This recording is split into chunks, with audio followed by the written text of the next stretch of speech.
पारिवारिक जिम्मेवारी के बोझ तले दब के जो लोग मर गए, उन लोगों को काश फिर से मौका मिलता और वो आकर के किसी झरोखे से झांक कर देखते कि किस तरह से उनका फैमिली रिलैक्स वे में अपनी ज़िंदगी को गुजार रहा है और उनके जाने से कोई फ़र्क नहीं पड़ा, तो शायद वो अपने बेवकूफ़ी पे हंसते या फिर दुखी होते, वो तो अलग था, लेकिन कुछ ना कुछ तो उनके ऊपर असर होता।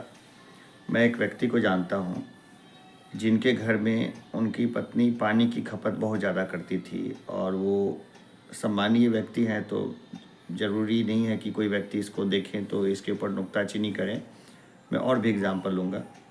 तो वो अपना ऑफिस छोड़ के जल्दी आते थे ताकि वो खूब बाल्टी से पानी भरे और खूब सारा पानी भरते थे और फिर घर में रखते थे। ज़्यादा दूर नहीं था, बहुत नज़दीक था और उनकी वाइफ भी पानी भर सकती थी, लेकिन ज़्यादातर वही हमेशा भरते भरते पानी रहते थे वो। फिर उन्होंने एक लापरवाही करी कि लेट नाइट खाना खाया और लेट नाइट खाना खाने की वजह से एसिडिटी रिफ्लक्स से हार्ट अटैक आया और उनकी डेथ हो गई। बहुत ज़्यादा उम्रदराज नहीं थे, यंग एज में ही एक तरह से उनकी डेथ हो गई। बच्चे ज़्यादा बड़े नहीं थे, छोटे ही थे। और इसके बाद उनके घर में अप्रत्याशित रूप से उनकी श्रीमती जी ने पानी की खपत बहुत कम कर दी, बहुत ज़्यादा कम। तो और पानी फिर इसके बाद मुझे और लोग इतने ज़्यादा भरते हुए दिखे नहीं।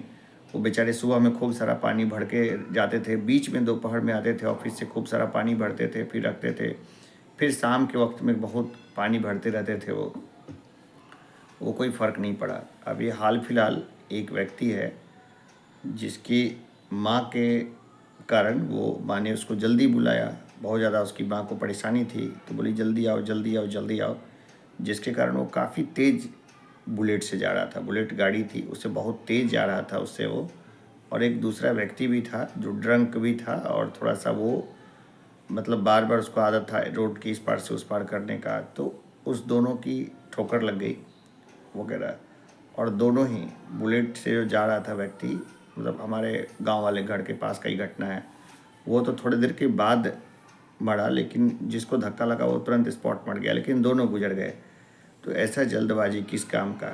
मैं हमेशा देखता हूँ, मेरे कई मित्र वगैरह भी हैं जिनके घर से हमेशा उनकी वाइफ है ना फ़ोन करती रहती है और इसके बाद वो बेचारे इतना मजबूर हैं कि तेज़ी से निकलते हैं, पैसा भी कमा रहे हैं और घर को समय भी दे रहे हैं। तो देखिए, ऐसी महिलाएं जिनको अपने पति का भरपूर टाइम चाहिए, वो निकम्मे लड़कों से शादी कर लें जिनके पास कोई काम धंधा ना हो, ना ही उनको काम करने की इच्छा हो, और बहुत कम में आधी रोटी खा के, सूखी रोटी होती है ना, आधी रोटी खा के काम चलाएं, बढ़िया लाइफ और भरपूर समय। वो मिथ है, नहीं मिलेगा, समस्या होगी होगी। तो इसी तरह और भी मेरे एक मित्र हैं, नाम ले ही लेता हूँ मैं, उम्मीद है वो तो देखेंगे नहीं, और कोई तरुण नाम था उनका। उनकी पत्नी का भी यही हाल होता था। मैं सिंगल ही था और मैरिड थे बेचारे वो। तो जब भी वो घर से, जब मायके में उनकी वाइफ होती थी तो उनको कॉल नहीं करती थी, ठीक है। और जब वो उनकी वाइफ जब इनके घर पे होती थी तो हमेशा कब आ रहे हैं, कब आ रहे हैं, कब आ रहे हैं, ये हमेशा हमें 1 घंटा 10 मिनट के बाद, और जिस समय छुट्टी का टाइम हो उस समय ये कॉल बढ़ने लगे। लेकिन क्या था, जहाँ मैं था उस समय कई बार छुट्टी का तो कोई मामला बनता नहीं था। कई बार जो है वो और चीज़ें भी होती थी, मीटिंग रख दी जाती थी। उस मीटिंग के दौरान भी बेचारे कई मोबाइल साइलेंट करते थे, कभी उसको डांटते थे।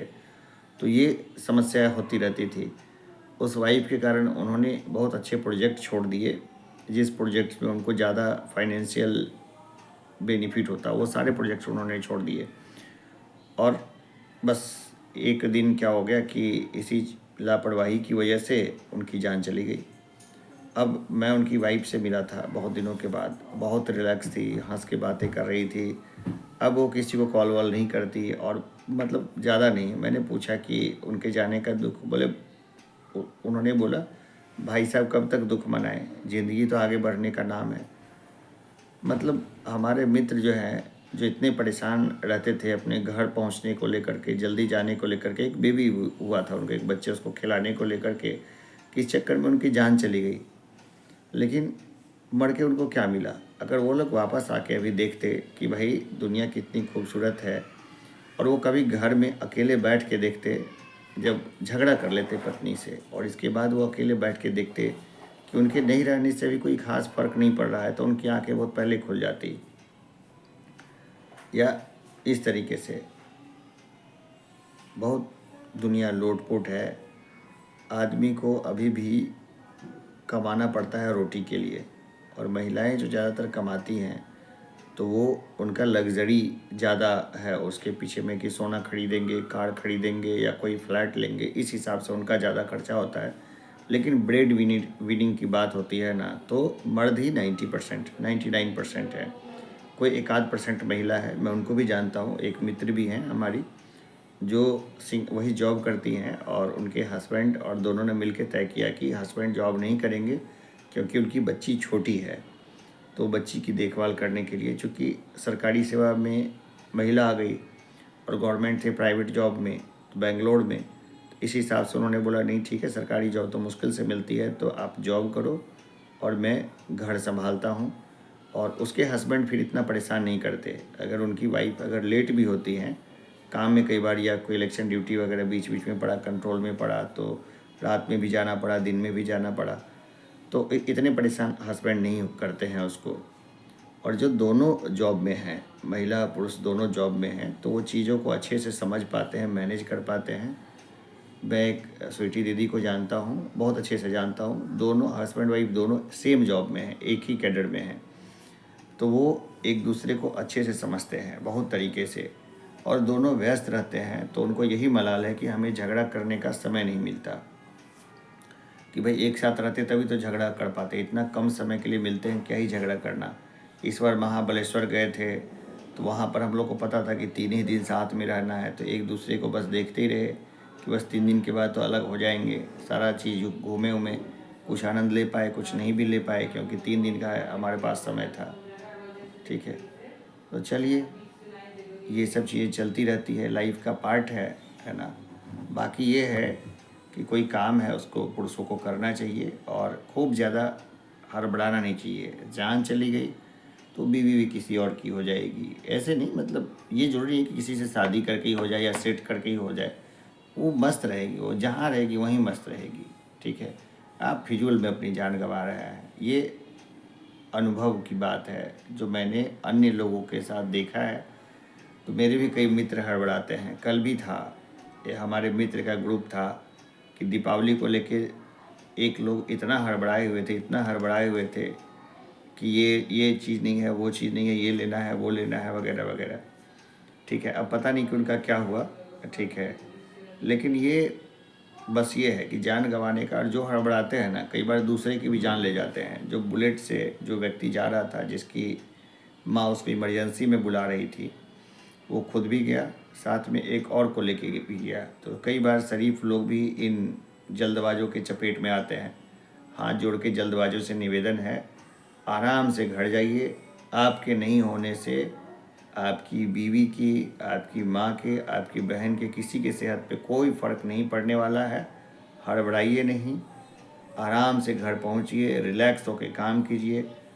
बाज़ार में एक दिन में 1 लाख कारें बिकी है धनतेरस के दिन, और 1 लाख कारें एक दिन में रोड पे आई है।